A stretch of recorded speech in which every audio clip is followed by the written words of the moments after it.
وجہ ایک سوال ہستن کہ ایک براتیہ سوال کو تھا کہ لگتے رشتہ دار ہستن کہ مردوارہ تنگ کرنے کے معنی ہے کہ دینی معاملات مردوارہ دور کا فتنہ فساد اور مسجد اور غیبت عام ہے تو اشیاء ایوڑے رشتہ داروں سے قطع تعلقی یا کیوں جاگہ بدل کرنا یہ جائز ہے؟ علماء ایک اصول ایرکو تھا کہ الدار الجار قبل الدار، سمجھے نا، یعنی ایک جائے ایک تو زور جاگہ تو لوٹے جاگہ پسند کرنے اڑے برے ہمساہ گا بچار نو آ جاگہ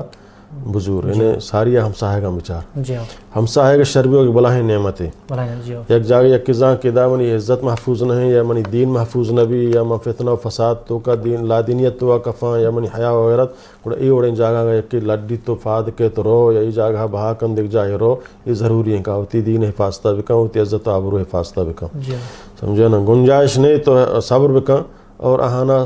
سمجھانا واز و نصیحت بکاں اہان کر رہا سمجھانا تبلیغ واز بکاں تاکہ راہ راستہ بھی آیا اگر گندی راہ راستہ نہیں آؤں اڑا رہا گماں دور بکاں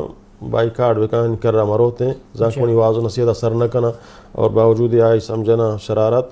گنجائش بھی در آئے گئے در بھی اچھے علاقے اور دکھ جاہی برو وشتریں کہ دا دین محفوظ نبی اگر نہ نشتہ گنجائش نے صبر کا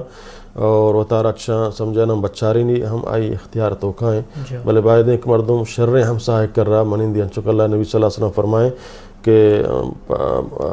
عربی ہم مقولے ہم کہ سمجھانا کہ نیک مردم کرا نندک ترہ نیک بنائیں نہیں بدی مردم کرا ترہ سمجھانا بد بنائیں نہیں تو اگر آتر والائی کرا نندے چاہے شرم بزور ہے اگر یک سمجھانا ہم آس چی کنو کی کرا نندے ہمائی پرسوک تجی گدان لگن تو ترہ میلا کنا لہذا یہ ضرورت ہے کہ مردم بائدیں ہم ساہے گئے اور شر مردمان صحبت اختیار بکن مجھے یہ گوار ہے سوال کو تھا کہ سودی کاروبار والا مرد جو اس سے ایک رشتہ لوٹتا سودی کاروبار ہے تو آئی کو سور کنک جو اس سے جائز ہے